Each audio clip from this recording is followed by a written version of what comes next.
मीरा के लिए जिंदगी हमेशा एक संघर्ष रही। छोटी उम्र में ही अनाथ हो गई। उसे अपने मामा के घर में आश्रय मिला, लेकिन यह प्यार भरा घर नहीं था। मीरा के साथ परिवार से ज्यादा नौकर जैसा व्यवहार किया जाता था। घर के कामों में उसका पूरा दिन निकल जाता था। पढ़ाई के लिए या बचपन की छोटी छोटी खुशियों के लिए समय नहीं मिलता था। एक दोपहर मीरा भीड़ भाड़ वाले बाजार गई। उसकी मामी ने उसे सब्जियां खरीदने के लिए कुछ पैसे दिए थे। जैसे ही वो टमाटर चुन रही थी, सिक्के उसकी उंगलियों से फिसलकर धूल भरी जमीन पर गिर गए। मीरा घबरा गई। उसने खोए हुए पैसों को ढूंढने की बहुत कोशिश की। आसपास के दुकानदार बेरुखी से देखते रहे। एक दयालु सब्जी वाले ने उसकी परेशानी देखी। उसने उसे उधार टमाटर देने की पेशकश की, लेकिन शर्म से बोझिल मीरा ने मना कर दिया। उसकी आंखों में आंसू आ गए। जब सारी उम्मीद खोती जा रही थी, तभी एक युवक उसके पास आया। उसने पूरी घटना देखी थी। एक प्यारी सी मुस्कान के साथ उसने मीरा को खोए हुए सिक्के दिए। मीरा उसकी दयालुता से हैरान रह गई। उसने शर्म से लाल गालों के साथ धीरे से शुक्रिया कहा। युवक ने अपना परिचय विजय के रूप में दिया। उसने पैसे वापस लेने से इनकार कर दिया। इसके बजाय उसने जोर देकर कहा कि वो इन पैसों से टमाटर खरीद ले। विजय की दयालुता की खबर मीरा के मामा मामी तक पहुंच गई, लेकिन कृतज्ञता के बजाय वे संदेह से भर गए। विजय के इरादों को लेकर घर में कानाफूसी होने लगी। मीरा को उससे बात करने से मना कर दिया गया, लेकिन किस्मत को कुछ और ही मंजूर था। मीरा की मासूमियत से आकर्षित विजय ने उससे मिलने के रास्ते ढूंढ लिए। वे चोरी छिपे मिलते, कहानियां और सपने साझा करते। विजय ध्यान से सुनता जब मीरा अपने दिल की बात कहती।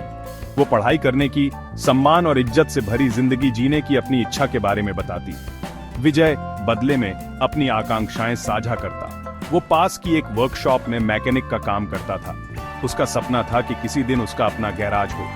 हर गुजरते दिन के साथ उनका रिश्ता मजबूत होता गया। मीरा को विजय की मौजूदगी में सुकून मिलता था। वो उसका राजदार, उसकी खुशी का एकमात्र सहारा बन गया, एक ऐसी दुनिया में जो उसकी हिम्मत तोड़ने पर तुली हुई थी। एक दिन मीरा ने विजय के सामने स्वीकार किया कि वो अब अपने मामा के घर में लगातार मिलने वाले तानों और अपमान को बर्दाश्त नहीं कर सकती। वो सम्मान से भरी जिंदगी चाहती थी, भले ही इसके लिए उसे कड़ी मेहनत करनी पड़े। उसकी दुर्दशा से द्रवित होकर विजय ने उसे एक उपाय बताया। उसने प्रस्ताव दिया कि मीरा उसके साथ उसकी वर्कशॉप में काम करे।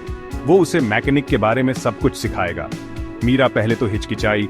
उसने अपने मामा के घर के बाहर की जिंदगी की कभी कल्पना भी नहीं की थी, लेकिन विजय की ईमानदारी और बेहतर भविष्य के वादे ने उसे उसका प्रस्ताव स्वीकार करने का साहस दिया। विजय ने मीरा को वो जिंदगी देने की ठान ली जिसकी वो हकदार थी, और एक साहसिक कदम उठाने का फैसला किया। उसने अपने माता पिता से मीरा और उसके प्रति अपनी भावनाओं के बारे में बताया। विजय के माता पिता, जो सरल और दयालु लोग थे, अपने बेटे की पसंद से प्रभावित हुए। वे मीरा और उसके रिश्तेदारों से मिलने के लिए तैयार हो गए। विजय के माता पिता अपने बेटे के साथ मीरा के मामा के घर गए। उन्होंने औपचारिक रूप से मीरा का हाथ मांगा। मीरा के मामा मामी इस अप्रत्याशित घटनाक्रम से हैरान रह गए। मीरा से छुटकारा पाने और विजय को रिश्तेदार बनाने का मौका बहुत अच्छा था, जिसे वो छोड़ नहीं सकते थे। वे शादी के लिए तुरंत तैयार हो गए। एक साधारण लेकिन खुशियों से भरी शादी की रस्म का आयोजन किया गया। विजय के प्यारे परिवार से घिरी मीरा को आखिरकार अपनेपन का एहसास हुआ। उसने अपनी नई जिंदगी को खुले दिल से अपनाया। मीरा की कहानी दया और करुणा की शक्ति का प्रमाण है। स्वार्थ से प्रेरित दुनिया में यह हमें याद दिलाती है कि उदारता का एक छोटा सा कार्य भी किसी के जीवन में बहुत बड़ा बदलाव ला सकता है। यह सच्चे रिश्ते के महत्व और प्यार की खूबसूरती को उजागर करती है, जो सबसे अप्रत्याशित परिस्थितियों में खिलता है।